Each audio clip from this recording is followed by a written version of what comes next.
Working for a government agency and a utility, I would definitely want to see utilities go into open automation. Not yet. I think we're still waiting to see proof of concepts, reliability and availability data. Open automation, considering it, however, I have some reservations with regards to whether the community of suppliers and owner-operators are ready to accept it.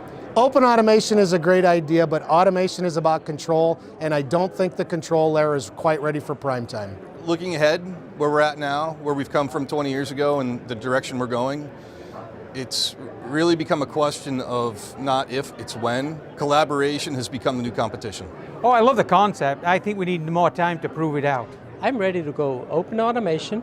The advantages speak for themselves, and I'm excited to take that path.